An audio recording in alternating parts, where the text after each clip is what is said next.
안녕하십니까, 우짜입니다. 2016년 7월 28일 아침까지 확인한 세상 돌아가는 얘기입니다. 그럼 뉴스 보시죠. 윤석열 거짓말 선거법 1심 집행유예다. 국회의원 397억 원 반환 위기. 액수가 짭짤하네. 징역 1년 6개월, 집행유예 3년, 당선 무효형. 당선 무효형. 당연히 항소했고, 변호사 소개권, 건진선 법사, 모두 허위사실 공표 인정, 선거인의 올바른 의사결정 침해. 요 그대로 해가지고 윤석열에다가 이재명을 갖다가 대입하면 똑같이 나옵니다. 내년 1월 대법 판결 가능성. 웃긴다. 뭐 빨리 속행해가지고요. 내년 1일 하는데 빨리 속행해가지고 문재인이가 보낸 추정입니다. 추정. 문재인이가 보낸 트로이 목마, 보수 멸망을 위해서 보낸 트로이 목마. 이 트로이 목마를 갖다가 쓴 대가를 갖다가 국민의힘이 토해내길 바라고요. 빨리 속행됐으면 좋겠습니다. 그리고 더불어는 이미 토해내는 거 사실상 확정이지요. 확정입니다. 유죄 취지해가지고 파기환송됐으니까 사실상 확정입니다. 국민의힘이 397억이죠. 더불어는 전에 그때 얘기 나왔을 때 434억이었습니다. 이거 아름답게 둘 다 해가지고 다 토해내라. 넘어가고요. 네, 단독 뉴데일리 경제 집주인 대출 20억 호가 올려. 이재명 매매, 지기네. 이재명 매매 광교 해운대 전국으로 확산이다. 잘 돌아갑니다. 아크로 삼성 73억 안팔리자 9천 올리고 근저당 거래 조건 전환. 집값 하라 방어책으로 널리 퍼져. 상급지 나무자 전국 확산 일로. 국민 64.4%는 부적절한 거래. 당연히 부적절한 거래지. 부적절한 것만 끝나는 게 아닙니다. 이거 국세청에서 기존에 다 나와서 조사하던 거예요. 대상주택 가격이 70억 원대, 집주인 대출 규모는 20억. 딱 맞춰서 하네. 이재명이 가지고 17억 7천만 원이죠. 거기 하니까 딱 맞춰서 20억까지 딱 맞춰서 한다. 대단하다, 진짜. 좋은 분위기입니다. 뭐 이래놓고 부동산 잡는다고? 이게 부동산 잡는 거예요? 이게 무슨 부동산 잡는 거예요, 이게? 송파에서도 쭉 나오고 있고, 상급지에만 국한된 것이 아니라서, 최근 집값이 가파르게 오른 광교, 학교 일찍 올랐고, 해운대, 해운대 아이파크, 여기도 뭐 부산에 사는 사람들은 안 한다는데, 집주인 대출 가능 문구가 붙은 매물이 등록됐다가 최근 삭제됐다. 찌기네. 활짝 열린 내고 집주인 대출 20억 가능. 아이고. 최대폭 내고 집주인 대출 20억 가능. 진짜 웃긴다. 셀러 파이낸싱. 또 어려운 말 쓰고 자빠졌다, 진짜. 그냥 사금융이래. 사금융. 뭐, 매도인 금융이 비싼 말을 쓰고 앉았냐. 아이고, 참 짜증나네, 진짜. 뭐, 그래, 안 돼. 뭐, 뒤에 떠들 것도 많고 그러니까. 대가 넘어갑시다.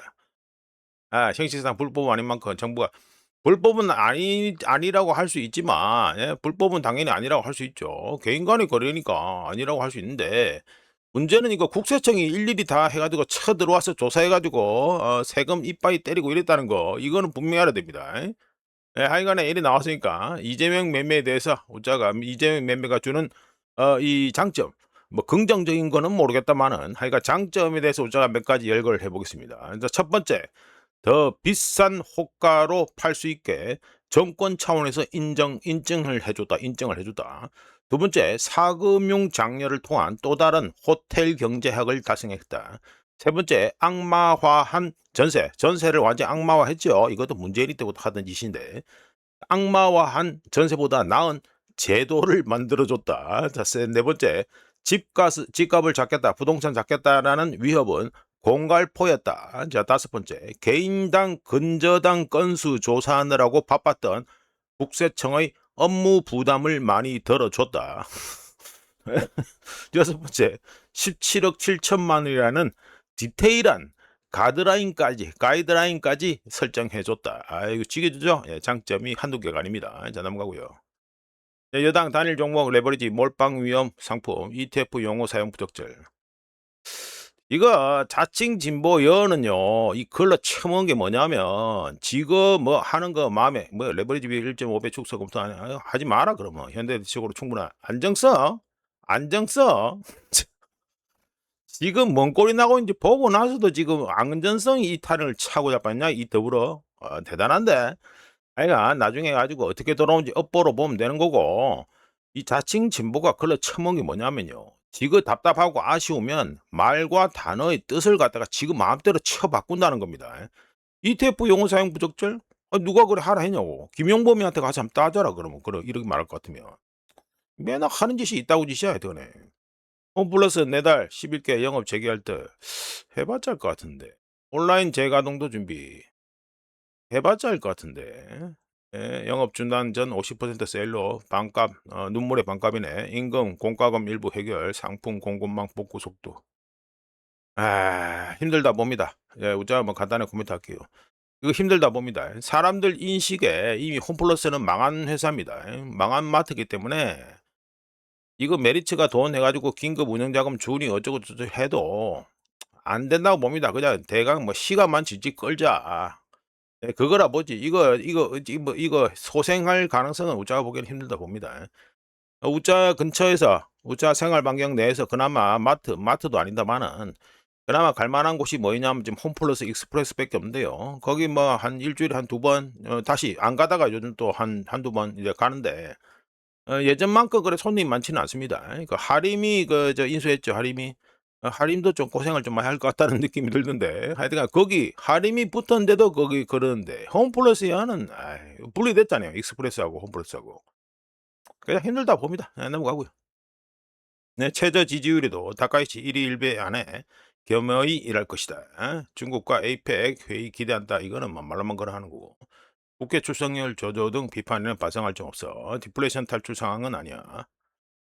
그렇지. 이거는 웃자가 해가지고 이번 일요일에 올려드린 그 영상에서도 일본은 아직도 디플레이션 기반이 어디 있냐? 디플레이션 기반 위에서 지금 수입 물가가 상승하는 거라고 웃자가 이미 의견을 갖다가 말씀드렸습니다.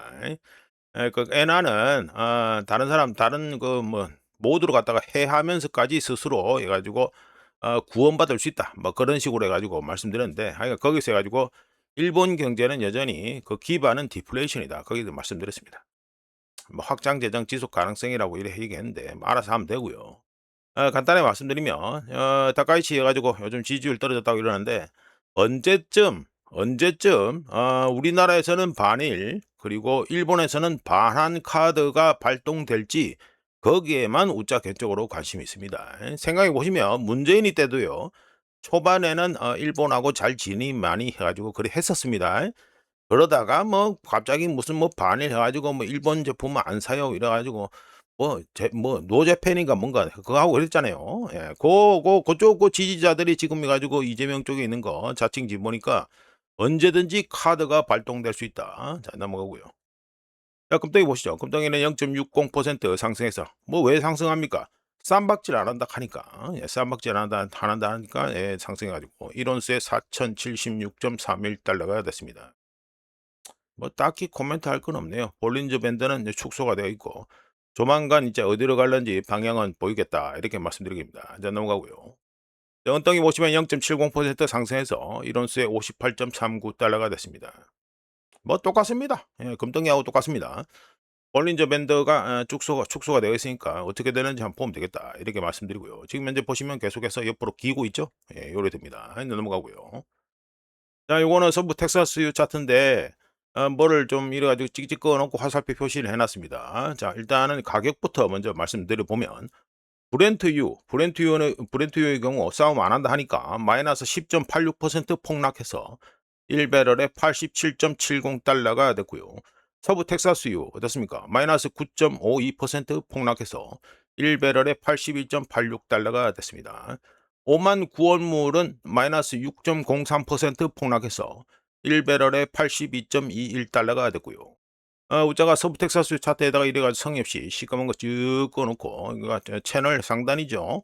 쭉 꺼놓고 해가지고 화살표로 표시해 놨는데 이게 뭐냐? 요거 채널 상단 돌파하려고 할 때마다 이게 무슨 일이 나왔다? 트럼프가 폭격 중지하고 다시 뭐 대화하니 많이 했던 겁니다. 이게 전부 다. 이제 다 이게 다 이겁니다. 이겁니다. 이겁니다. 보시면 4월 달부터 이렇게 이 짓을 했다는 거 알 수 있죠? 요번 요번에도 똑같이 그렇게 됐다. 갈수록 점점 이제 그 이 채널 이게 밑으로 해 가지고 패턴이 하단으로 해 가지고 계속 내려오고 있으니까 이제 움직일 여지가 룸 자체는 갈수록 점점 쪼라들고 있다. 좁아지고 있다라는 걸 갖다가 이 우자가 꺼 놓은 성의 없는 이걸 통해서 알 수 있습니다.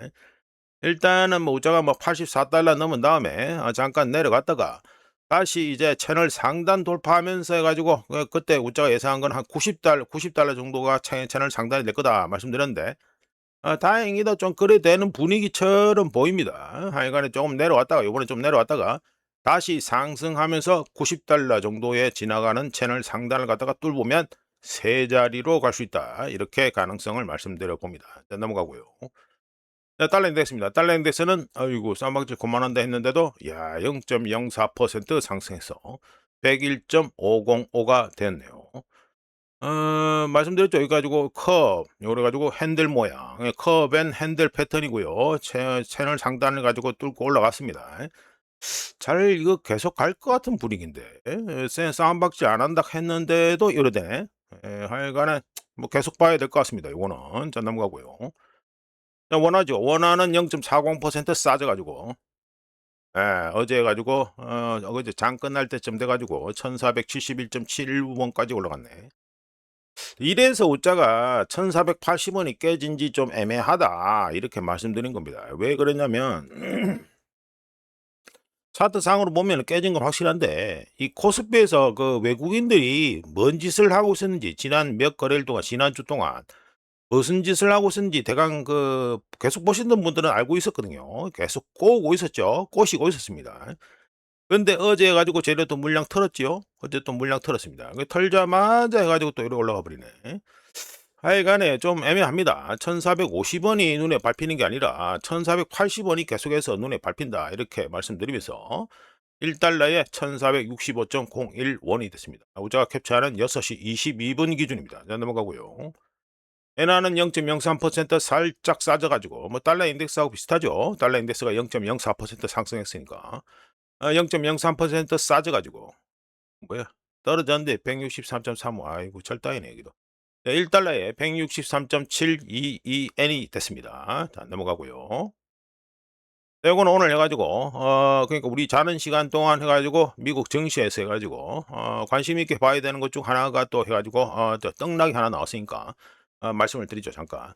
샌디스크 해가지고 어제 장중에 마이너스 15.859% 그러니까 15.86%까지 어제 폭락이 나왔습니다. 폭락이 나와서 가지고 뭐 계속 이거 떨어지고 있는 중인데 하여간에 폭락이 어제 나왔다 이게 되고 6월 22일에 샌디스크가 올타임 하이 피크를 찍었었는데요. 역대 최고치를 찍었는데 그거 대비해서 현재 가격이 요렇게 있죠. 1278.23원 23달러 이래 되는데 요게 이 6월 22일에 찍은 올타임 하이 대비해서 현재 마이너스 47% 거의 반동갈입니다. 마이너스 47% 폭락한 게 됩니다. 덕분에 한 달 동안 지난 한 달 동안 시가총액은 마이너스 1,700억 달러가 증발 삭제되었고요. 요러면 오늘 코스피가 어떻게 될런지 상당히 궁금하다 이렇게 말씀드립니다. 자, 그럼 이어서 코스피 얘기했으니까 또 이것도 봐야겠죠. 요즘 뭐 코스피 관련해서는 뭐 자료가 뭐 엄청 많이 나오니까 또 블룸버그에서 해가지고 또 분석한 겁니다. 소매 투자자들이 글로벌 펀드가 덤핑하고 있는데 이거는 그러니까 한국 증시에 있는 개미 투자자를 얘기하는 거죠. 우리나라 개미 투자자들이 바잉 그러니까 외국인들이 털고 있는데 우리나라 개미들이 사고 있다. 사 사고 있다 이 얘기가 됩니다. 자, 말씀드려 보죠. 2026년 상반기 코스피에서 개인 투자자와 외국인 투자자의 상반된 매매 동향을 보여주는 이 차트입니다. 블룸버그 차트인데 외국인 이 글로벌 펀드라고 돼 있잖아요. 외국인 저 글로벌 펀드 이거는 외국인입니다. 포린 인베스터 나와 있죠. 외국인들 미친 듯이 팔고 있죠. 자, 우리나라는 미친 듯이 사고 있고 외국인 즉 글로벌 펀드 적어놨는 외국인은 주구장창 한국 주식을 갖다가 계속해서 매도하고 있고 반대로 외국인이 던진 물량을 갖다가 우리나라 개인 투자자들이 주로 다 받아내면서 순매수를 보여주고 있습니다. 참 안타깝다 진짜. 왜 이러는지 참 이해가 안 되는데 웃자게 저는 이해가 안 됩니다. 웃자겠습니까 뭐. 웃자는 뭐 계속 얘기했으니까. 넘어가고 현재와 같은 매매 패턴은 코스피의 변동성을 높이고 개인 투자자들이 고위험에 노출될 수 있는 하이 리스크에 노출될 수 있다는 우려를 낳고 있는데요. 한국의 개인 투자자들은 이재명 정권이 2026년 5월 27일 지방선거 코앞에 두고 레버리지 ETF를 출시한 후에 이 레버리지 ETF에 달러로 환산해서 94억 5천만 달러를 투자 또는 투기한 상태입니다. 그런데 한국의 레버리지 ETF 시장의 총 운용 자산이 지난 한 달 동안 절반으로 반동가리가 나버려가지고 약 265억 달러까지 해가지고 쫄아들었고요. 한국의 유동시가총액, 프리플로트 마켓 캡이라고 하는데 한국 증시의 유가란다. 자꾸 말이 이상하네. 유동시가총액 대비 레버리지 노출, 레버리지널 익스포저 비중은 지난 한 달 동안 3.3%에서 2.1%로 하락했습니다. 그러니까 뭐 레버리지 ETF가 비율이 줄어들었다 이거잖아요.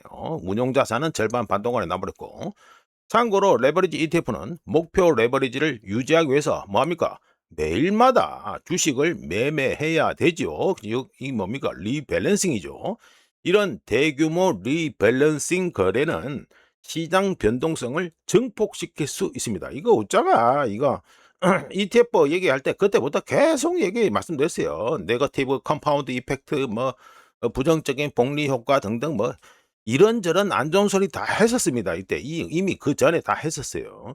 하여간에 삼성전자의 경우 하루 평균 내가지고 리밸런싱 거래량이 한 달 평균 하루 거래량의 40% 요게 최고치입니다. 요거 최고 40% 최고치에서 현재는 15% 수준으로 감소했고요.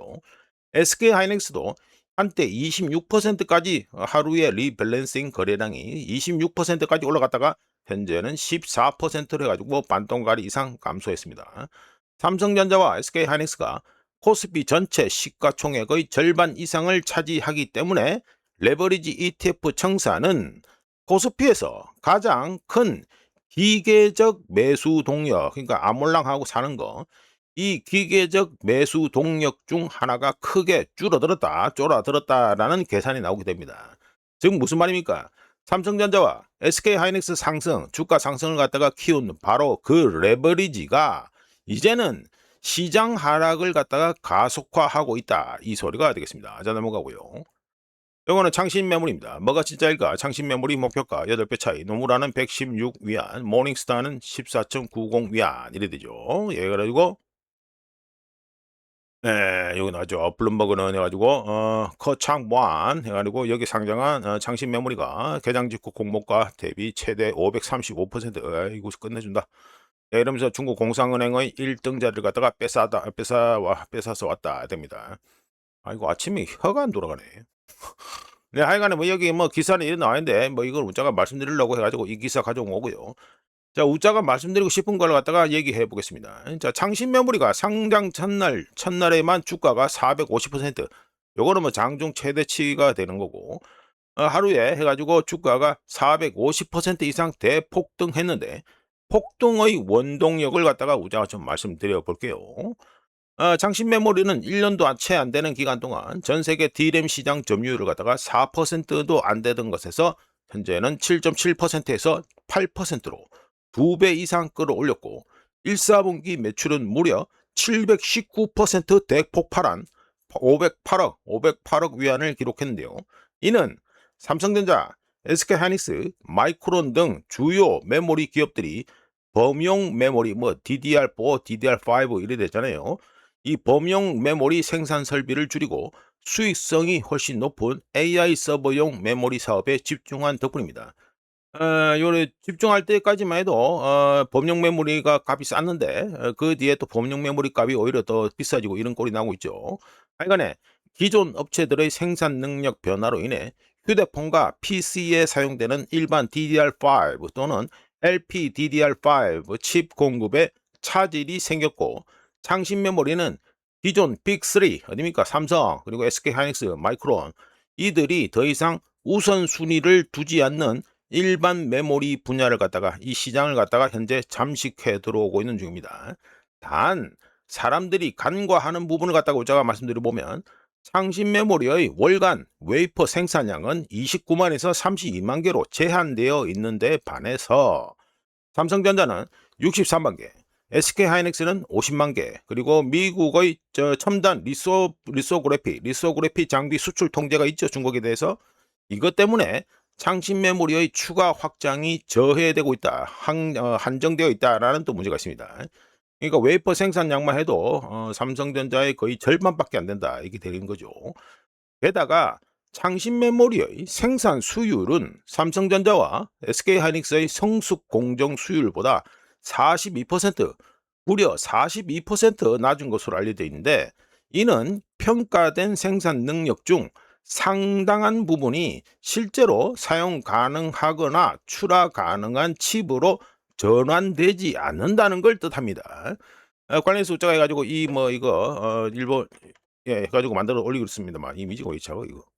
하여간에 우자가 중국 메모리 칩 과점 시장에 뛰어들다라는 영상에서 말씀드린 것처럼 중국의 경우에는요, 지금 당장 업계 선두주자가 될 필요가 없습니다. 없습니다. 그리고 중국은 어떤 걸 갖다가 어떤 포지션이 어떻다? 고객들에게 또 다른 제품, 또 다른 견적, 그리고 애플 같은 기업들에게 눈앞에 놓인 이 메모리 빅3와의 계약서에 아이고 뭐 어쩌겠노 이러면서 무조건 서명하지도 않아도 될 만한 또 다른 이유를 제공하기만 해도 충분합니다. 중국이 메모리 칩 판때기에 뛰어들었다는 것 자체가 여기에 우자는 주목해야 된다고 보고요. 우리나라를 위해서라도 좀 심한 말을 하면 좀 밟아치게 된다. 좀, 좀 밟아치게 된다. 이렇게 우자개적으로 봅니다. 자, 넘어가고요. 자, 이란전 해가지고 148차 가지고 말씀드리죠. 이라크 내각은 바스라 석유회사에게 시리아 석유부와 MOU 양해각서를 체결할 수 있는 권한을 갖다가 부여했고요. 해당 MOU는 이라크 원유를 지중해를 통해서 세계 시장으로 연결하는 파이프라인, 송유관 건설을 위한 것입니다. 이번 움직임은 몇 주 전에 트럼프 행정부의 이라크 원유 수송 계획에서 언급되었던 지중해 쪽 루트, 요거 그 자체라고 볼 수 있고요. 그리고 MOU를 통해서 구체적인 계약 상대방이 정해졌습니다. 누구냐 하면은 이라크 정부가 코노코필립스, 이거 기름판에 관심 있는 분들은 다 아시는 아주 큰 석유 회사죠. 미국의 코노코필립스, 그리고 TI 캐피털, 그리고 노바테라로 구성된 컨소시엄이 이라크 서부 안바르주와 그리고 주변 지역에 있는 아카스 가스전 탐사 및 개발 평가를 할 수 있도록 이라크 정부에서 승인했는데, 코노코필립스를 갖다 필두로 한 이 컨소시엄한테 이는 키르쿠크 유전 지분 인수를 했습니다. 누가? 코노코필립스가. 여기에 이어서 코노코필립스가 7월 한 달에만 체결한 이라크 관련 두 번째 주요 계약이 됩니다. 이번 조치는 이라크 석유 및 천연가스 인프라 현대화, 생산량 증대, 수출 경로 다변화를 위한 광범위한 전략의 일환이라고 할 수 있는데요. 우자가 계속해서 지적했듯이 지금 현재 이라크란다. 이란 지도부는 정말 아무 생각이 없습니다. 우자가 보기에 아무 생각이 없는데, 이거 지금 현재 호르무즈 해협이 지금 핵폭탄, 핵무기보다 더 강한 이런 영향을 주고 있는데, 이런 호르무즈 해협의 전략적 가치를 갖다가 발견하자마자 예? 발견하자마자 호르무즈 해협을 잘못 핸들링하면서 호르무즈 해협에 대한 의존도를 갖다가 아이러니하게도 이란 자체가 죽이고, 그리고 호르무즈 해협의 전략적 중요성을 갖다가 약화시키는 짓만 현재 이란 지도부에서 골라서 하고 있다. 이게 문제가 됩니다. 쌈박질 말고는 할 줄 아는 게 하나도 없다. 뭐 이렇게 이렇게 간단하게 평가를 해 봅니다. 자, 넘어가고요. 사람이 뭐 배운 게 도둑질이라고 잘하는 거 하나 성공하면 맨날 그것만 좀 올인해서 하게 돼 있죠. 그런데 좀 머리를 돌려야 됩니다. 예, 머리를 좀 돌려야 됩니다. 어느 천년만년 계속 저럴 거예요. 뭐 그거 힘들다. 알아서 하면 되고. 하여간 젤렌스키 러시아 10월 초에 최대 50만 명 동원할 거. 북한은 3만 명 추가 파병. 젤렌스키 완전히 논하는데요. 보니까 번엄하고 또 만나서 하고. 아무 말 대잔치 하는 거 보니까 또 젤렌스키가 신이 났다. 아이고 뭐 관상도 피었네. 예, 관상도 피었네요. 자, 외국에서 관심을 받으니까. 여기도 알고 보면 뭐 관심종자 아닙니까? 관심종자. 뉴스 뉴스에 러시아 석유 시설 가지고 부사지는 사진 나오고 그러니까 신이 났네요. 자, 신이 났으니까 또 초를 한번 쳐봐야죠.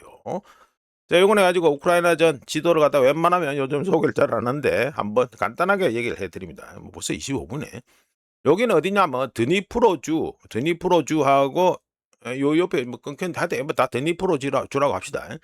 요 경계선이 요래 있잖아요. 행정구역 경계선. 요래 돼 있는데 드니프로주 안에 있는 요 끄트머리에 있는 지역인데 어디냐면 대표적으로 보시면 요죠. 하브릴리브카라고 있습니다. 하브릴리브카. 요 앞에 보면 아예 여기는 쌈싸먹기가 끝났지요. 예, 쌈싸먹기가 끝났습니다. 입구가 완전히 닫혀 버렸습니다. 그리고 잘 보시면 요렇게 강이 지나가죠. 예, 완전히 끝장이 났다. 이쪽 안에 거는 이쪽 안에 끝났다. 그다음 여기도 어떻습니까? 여기도 강이 이리 지나가죠. 예, 그런데 완전히 닫힌 꼴이다. 지도상으로는 지도상으로는 닫혔다고 할 수 없겠지만 사실상 닫혔다. 즉 쌈 싸먹기가 거의 완료되고 있는 중이다. 이렇게 됩니다. 그리고 또 옆에 보시면 또 뭐 있습니까? 여기 저 포크로브스케 여기죠? 예, 포크로브스케. 아이고 이 동네는 뭐 이름을 말하기가 애매하네. 그러니까 포크로브스케 여기죠. 포크로브스케 여기도 보면은 여기도 강이 지나가고 쌈 싸먹기 제대로 되고 여기는 아예 더 진출을 해 가지고 더 멀리서 쌈 싸먹고 있는 중이다 이렇게 됩니다. 최소 드니프로주 안에서 끄트머리에 있는 전선에서만 지금 3군데가 쌈 싸먹혔거나 쌈 싸먹히기 직전에 있다. 이 소리가 됩니다. 젤렌스키는 잘 웃고 있지만 돌아가는 꼬라지는 전혀 그렇지 않다. 이제 안 넘어가고요. 자, 이거는 2026년 판 순환 자금 얘기를 좀 말씀드리겠습니다. 어제 웃자가 해가지고 댓글 쓰신 분한테 오늘 말씀드린다는데 마침 관련 뉴스가 떴기 때문에 가지고 좀 간단하게 말씀드리죠. 뭐 관련해서 웃자가 이미 작년에 해당 영상을 또 본 콘텐츠를 갖다 한 서너 개 올린 적이 있는데 뭐 거기 참조하셔도 되고 그냥 간단하게 말씀드립니다. 자, 엔비디아가 오픈 AI한테 그런 뭐 보증 쓴다는 거 아닙니까? 2,500억 달러. 어이구 말이 좋아서 2,500억 달러지. 애들 뭐 누구 집 애 이름입니까?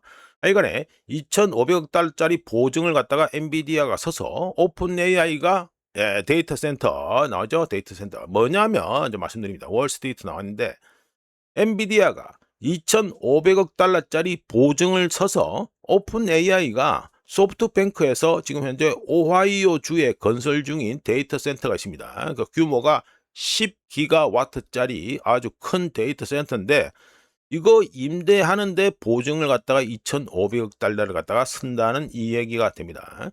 현재 오픈 AI 쪽 해가지고 지금 하고 있는 이 프로젝트, 그러니까 데이터 센터 프로젝트는요, 총 비용이 5천억 달러 이상이 될 수도 있다라고 얘기하고 있는데, 그러면 역대 최대 데이터 센터 프로젝트가 됩니다. 이거 확실하게 뭐 그렇게 말씀드리죠. 왜냐, 금액 자체가 단위가 엄청나게 크니까.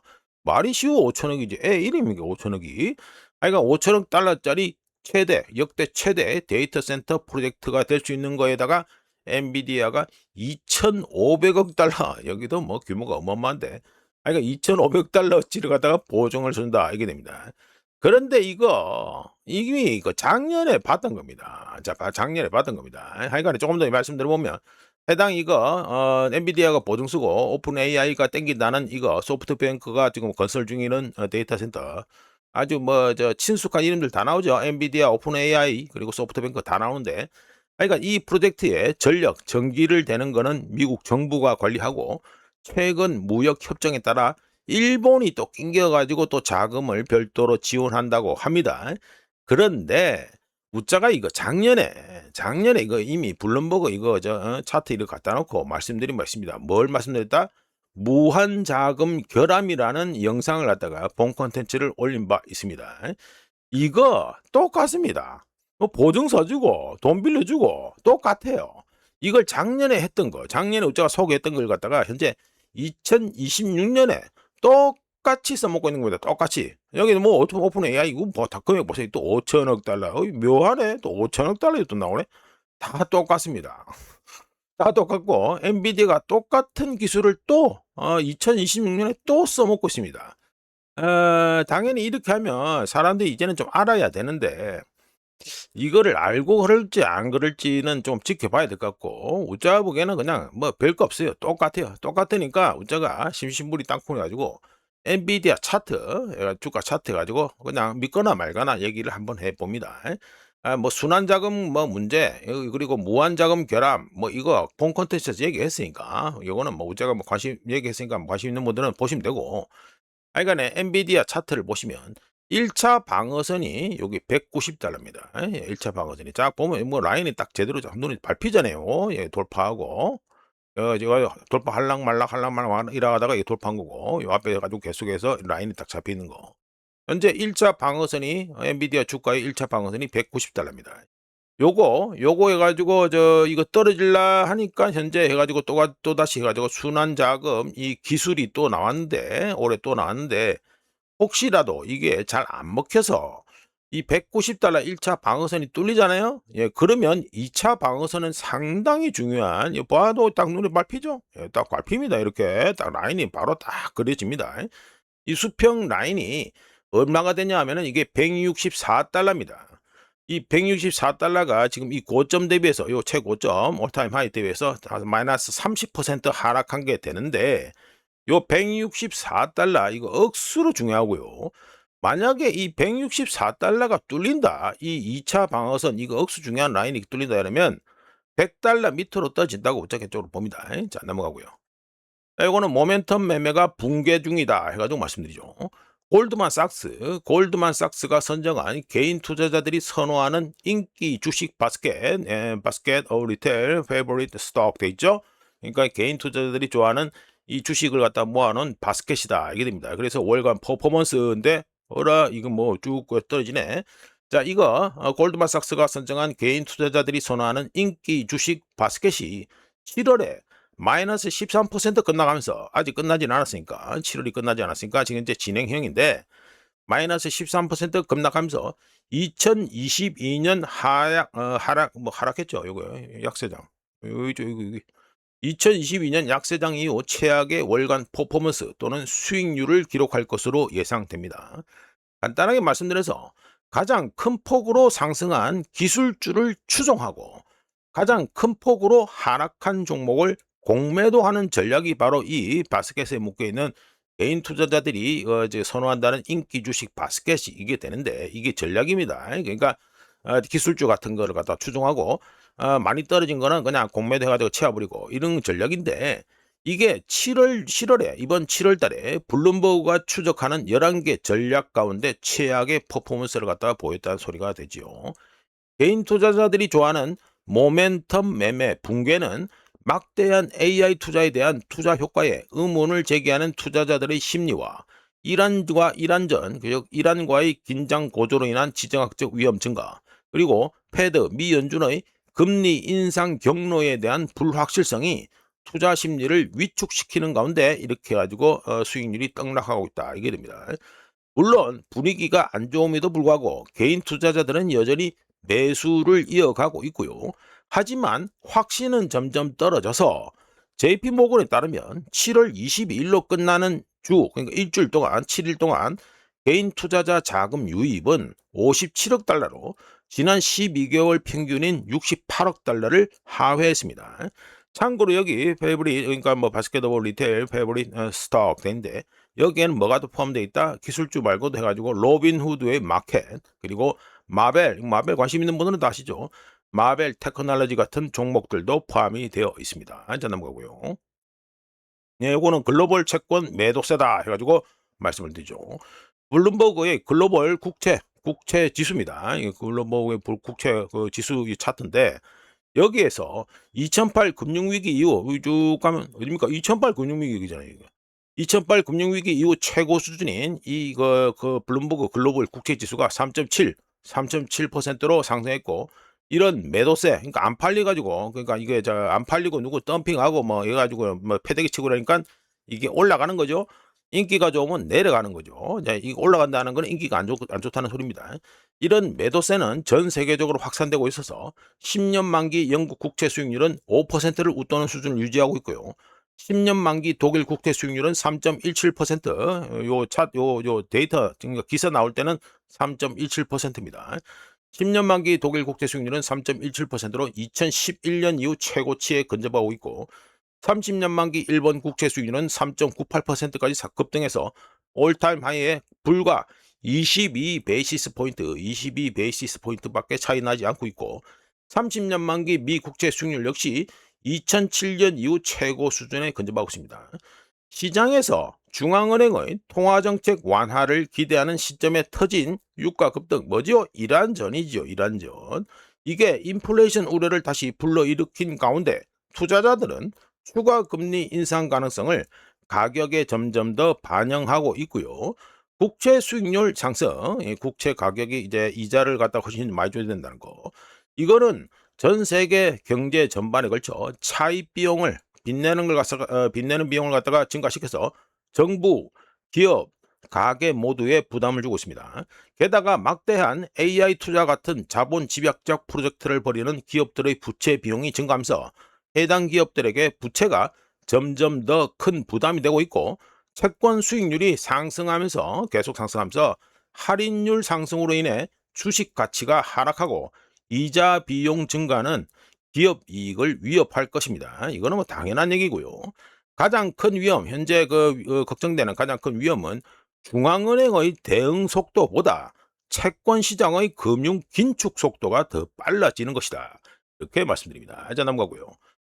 자, 이거는 가지고 뭐 경제나 이런 건 아니고요. 보시면 가지고 셀렉티브 서비스 시스템 가 나와 있는데 이게 뭐냐면 미국의 징병제도입니다. 셀렉티브 서비스 시스템 이게 미국의 징병제도입니다. 우리나라 말로 하면 이 미국의 징병제도에서 워게임 드래프트 이거 징집하는 거죠. 요 관련해서 기사가 나왔으니까 제가 말씀드립니다. 소제목은 군대는 전쟁을 위해서 존재한다. 라는 말씀드리죠. 미국의 징병제도에서 미국 정부가 오는 12월에 18세에서 26세 남성들을 자동으로 징병 등록하기 몇 달 전에 미국 인력의 전국적인 동원을 어떻게 수행할지 시험하기 위한 컴퓨터 시뮬레이션을 계획하고 있다는 기사가 나왔는데 대부분의 사람들은 이런 기사를 보고 뭐라 하겠습니까? 알 수 없는 어떤 목적을 위해서 징병제를 실제로 계획하고 있다는 신호라고 받아들일 것이고요. 그리고 역사에 관심 없는 사람들은 지난 몇 세기 동안, 지난 수백 년 동안 실제로 일어나는 일을 제외한 모든 비상사태에 대해 군대, 이거 뭐 미군 포함이고 미군 말고도 우리나라 군대고 다 똑같습니다. 군대가 강박적으로 계획을 세운 사례가 인간 역사에 가득 차 있다는 거, 천지백가리로 있다는 걸 갖다가 역사에 관심 없는 사람들은 모를 것입니다. 그러니까 이런 거 모르기 때문에 이런 거 보고 음모론이 나오겠죠. 하지만 멀리 갈 필요 없이 미군만 하더라도 1920년대 그때는 미국이 이제 패권국이 되기도 전이잖아요. 1920년대부터 독일, 프랑스, 영국, 멕시코를 포함해서 잠재적 적국과 아이슬란드, 포르투갈령 아조레스 제도 점령을 포함하는 최소 15개의 전쟁 계획을 갖다가 가지고 있었습니다. 미군이. 그때 밝혀진 것만 해도 진짜 15개입니다. 즉 군대는 항상 그렇듯이 전쟁을 위해서 존재한다는 거. 이거는 부인할 수 없는 사실이고요. 끝날 때 다 됐는데 7월은 동결 하지만 모르겠다 이 말이 됩니다.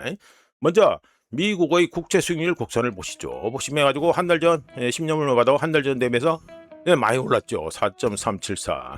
근데 현재는 4.647 많이 올랐습니다. 그리고 3개월물도 보시면 3.901 2년물도 4.320 그 30년물은 5.134 많이 오르죠. 많이 오릅니다. 자, 이런 가운데 이거는 해가지고 CME 패드 와치 툴 배팅 현황인데 배팅 현황을 보시면 7월은 동결은 확실하죠. 우세 확실은 아니다만 하여튼 우세합니다.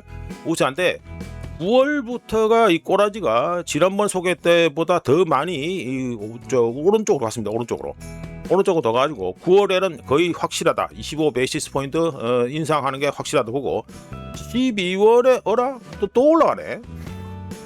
12월에 또 올라가네. 또 올라가는 거를 가지고 이제 배팅이 점점 우측으로 옮겨가고 있다. 금리 인상 쪽으로 옮겨가고 있다. 이걸 갖다가 CME 패드 와치 툴 금리 인상 배팅에서 확인할 수 있습니다. 자, 이렇게 해서 2026년 7월 28일 아침까지 확인한 세상 돌아가겠습니다.